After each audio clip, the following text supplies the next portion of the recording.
ফ্লোরে অনেক রক্ত ছিল জমা। আর আমার বোনকে অনেক অনেক খারাপ ভাবে হত্যা করা হয়েছে। আমার বোনকে যেভাবে হত্যা করা হয়েছে, যারা এইসব করছে তাদেরকে যেন আমার বোনের চাইতে আরো ভয়ঙ্কর ভাবে অথবা হাতুড়ি দিয়ে পিটায় ওনার মাথাকে ছিঁড়ে মাথায় আঘাত করা হয়েছে, শরীরে আঘাত করা হয়েছে, রক্তে পুরা রুমটা বেড়ে গেছে,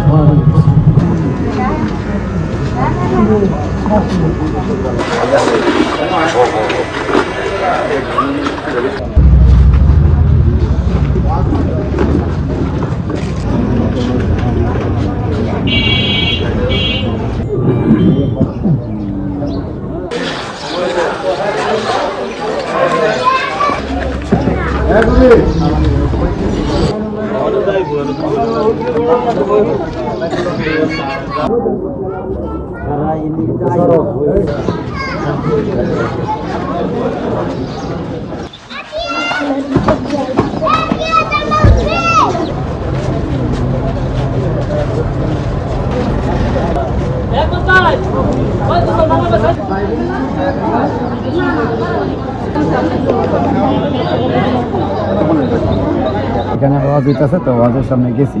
কিছুক্ষণ পরে একটা রিং গেছে যে আমার ভাইয়ের বাড়ির মধ্যে ঘটনা ঘটছে। তো আমরা আইসা দিই, আমার বাবিও আমার ছোটো ভাইয়ের পরিবারও নিচে, মাইয়াও নিচে, আমি দেখি নরসিংদীকে দিয়ে মারা গেছে। মেয়ে বলছি আর ছোটো ভাইয়ের পরিবার আছে, এখন গাড়ির মধ্যে আঘাত আছে আর থোপার মধ্যে মাইয়ার আঘাত আছে, ওর মার মাথার মধ্যে আঘাত আছে।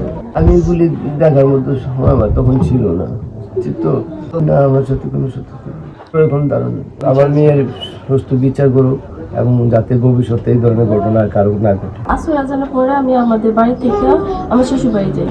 তখন রাত 11:30টার দিকে খবর হয় আমার আম্মু আর আমার ছোট বোন অসুস্থ। তাই আমরা আসছিলাম, এসে দেখি যে আমাদের বাড়ির সামনে অনেক লোকজন, পুলিশ গিয়ে তদন্ত করতেছিল। তখন আমার আর দেখার পরিস্থিতি ছিলাম না তখন ওই সময়। তখন আমি আমার বাবার কাছে আসি এই বাড়িতে, তখন দেখি আমার বাবা কান্না করতেছে। তখন গিয়ে দেখি যে ফ্লোরে অনেক রক্ত ছিল জমা। তারপর আমাদের ঘরে কিছু স্বর্ণলক্কা ছিল, ওগুলো নিয়ে গেছে। তারপর ঘরে অনেক আসবাবপত্র ছিল, এগুলো ছড়ানো ছিটানো ছিল। আর আমার বোনকে অনেক অনেক খারাপ ভাবে হত্যা করা হয়েছে। আমার বোনকে যেভাবে হত্যা করা হয়েছে, যারা এইসব করছে তাদেরকে যেন আমার বোনের চাইতে আরো ভয়ঙ্কর ভাবে তাদেরকে নৃশংস ভাবে মৃত্যুদণ্ড দেওয়া হয়। গতকালকে রাত্র 9টা থেকে 10টার ভেতরে ঘটনা। আমি কালকে 10:50 দিকে বাসার দিকে যাচ্ছিলাম। দোকানে ও ভিকটিম যে আমার চাচাতো ভাই মোবাজ্জল হোসেন, উনি এখানে একটা পানের দোকান ধরে করে। তো উনি দোকান বন্ধ করতেছে। আমি বাসায় যাওয়ার সময় দেখলাম উনি দোকান বন্ধ করতেছে।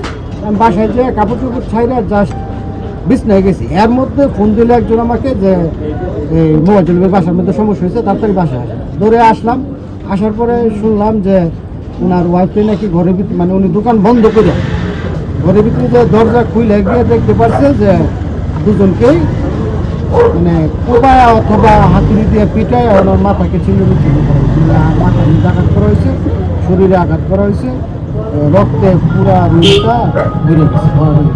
এলাকার পক্ষ থেকে এবং ভিকটিমের পক্ষ থেকে আমি জোর দাবি জানাচ্ছি নরসিংদী প্রশাসনের কাছে যেন এই ঘটনাটার সঠিক এবং সুষ্ঠু তদন্তের মাধ্যমে এই ঘাতককে খুঁজে বের করে এবং যথাযোগ্য শাস্তি প্রদান করা। শুনছি যে 9টা-10টার দিকে এই ঘটনাটা ঘটছে আর কি। তো এটা একটা নৃশংস ঘটনা, আর যাদেরকে ঘটনাটা ঘটাইছে এরা এলাকার মধ্যে এরকম প্রভাবশালীও না, সাধারণ মানুষ। এটা কেন ঘটলো আমরা এটা কিছু বুঝতে পারতেছি না, বলতে পারতেছি না। তাই আমাদের আইন প্রয়োগকারী সংস্থার কাছে আমাদের বিশেষ অনুরোধ, এই হত্যাকাণ্ডটা যেন এই সঠিকভাবে তদন্ত করা হয়। যে ঘটনা ঘটছে এটা আমরা আনুমানিক 10টা, 10:30টার দিকে আসছি। আইসা দেখি এই অবস্থা, একটা মেয়ে আর এর ওয়াইফে এই দুর্গতরা কোবাইছে, আর শক্ত রক্ত বেরিয়েছে। আর যে তার নাম হলো মোয়াজ্জল, সে একটা সাধারণ ব্যবসায়ী, ওই পান সিগারেট বেছে। হ্যাঁ, তার এমন কোনো শত্রু আমরা দেখিনি। আর আমাদের হইল আমার বয়সটা প্রায় 75 ওই শেখার ছড়ে এরকম দুর্ঘটনা আর কোনো সময় দেখি না।